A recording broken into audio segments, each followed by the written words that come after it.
કચ્છમાં 5200 વર્ષ પહેલા દટાયેલા મળતા રહસ્ય ઘેરાયું। 4 મહિનામાં ત્રીજું પ્રાચીન નગર મળ્યું। કચ્છના લખપત તાલુકાના ખટિયામાં આવેલા પડદા બેટમાં ખોદકામ કરતા 5200 વર્ષ જૂના નગરના અવશેષો મળી આવ્યા છે। રૂપાલા સામે વિરોધ ખાળવા ભાજપ દ્વારા ગાંધીનગરમાં વધુ એક બેઠક બોલાવી છે, જેમાં ભાજપના પૂર્વ કેબિનેટ મંત્રીઓ અને ક્ષત્રિય આગેવાનોની બેઠક મળશે। 9 જેટલા સામાજિક રાજકીય આગેવાનોની ઉપસ્થિતિમાં બેઠક યોજાશે। તેમજ બેઠકમાં રૂપાલા સામે ક્ષત્રિય સમાજના રોષને ખાળવા બેઠકમાં ચર્ચા થશે।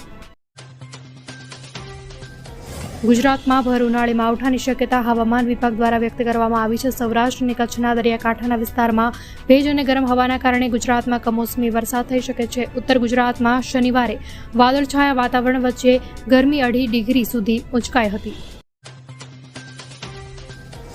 સાબરકાંઠા અને બનાસકાંઠામાં પુરુષોત્તમ રૂપાલાનો જોરદાર વિરોધ થઈ રહ્યો છે। સાબરકાંઠામાં પણ રૂપાલાની ટિકિટ સામે રોષ ભભૂક્યો છે। ખેડબ્રહ્માના રાધીવાડ ગામે રૂપાલાનો વિરોધ કરવામાં આવ્યો હતો। ભાજપના કોઈપણ કાર્યકર્તાએ ગામમાં પ્રવેશ ન કરવાના બેનરો લગાવાયા।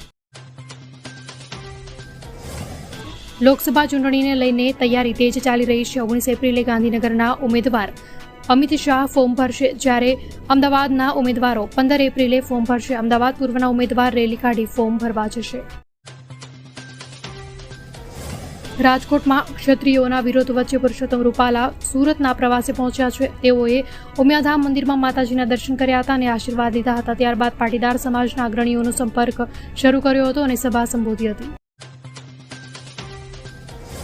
ક્ષત્રિય સમાજના માન સન્માનની લડતને ભાજપના નેતા પ્રશાંત કોરાટે કોંગ્રેસ પ્રેરિત હોવાનું નિવેદન આપતા ક્ષત્રિયોમાં રોષ વધુ ભભૂક્યો છે। વિરોધ અંગે ભાજપ નેતા પ્રશાંત કોરાટે કોંગ્રેસ પર કરેલા આક્ષેપ અંગે કોંગ્રેસના ઉમેદવાર લલિત વસોયાએ વળતો પ્રહાર કર્યો છે।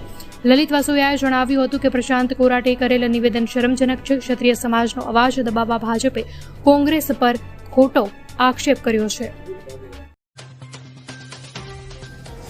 રાજ્યમાં ધીમે ધીમે સ્વાઇન ફ્લૂના કેસમાં વધારો થઈ રહ્યો છે। ભાવનગર જિલ્લામાં સ્વાઇન ફ્લૂનો કહેર ફરી જોવા મળી રહ્યો છે। સ્વાઇન ફ્લૂથી વધુ એક વૃદ્ધનું મોત થતાં લોકો ચિંતામાં ગરકાવ થઈ જવા પામ્યા હતા। ત્યારે 2 દિવસ પહેલા એક મહિલાનું સ્વાઇન ફ્લૂના કારણે મોત થયું હતું। કેજરીવાલની ધરપકડના વિરોધમાં આજે આપના નેતાઓ ઉપવાસ પર અન્ય દેશોમાં યોજાશે કાર્યક્રમ। આપ નેતા ગોપાલ રાયે કહ્યું કે ભારતના 25 રાજ્યોમાં ઉપવાસનો કાર્યક્રમ છે। વિદેશોમાં પણ ઉપવાસનું આયોજન કરવામાં આવી રહ્યું। મધ્યપ્રદેશ બોર્ડર ઉપરથી 1 કરોડથી વધુ રોકડ અને ચાંદીનો જથ્થો ઝડપાયો છે। પેટ્રોલ બોર્ડર ઉપરથી ઇન્દોરથી આવતી ખાનગી ટ્રાવેલ્સમાંથી બિનવારસી હાલતમાં રોકડ રકમ અને ચાંદી મળી આવી છે।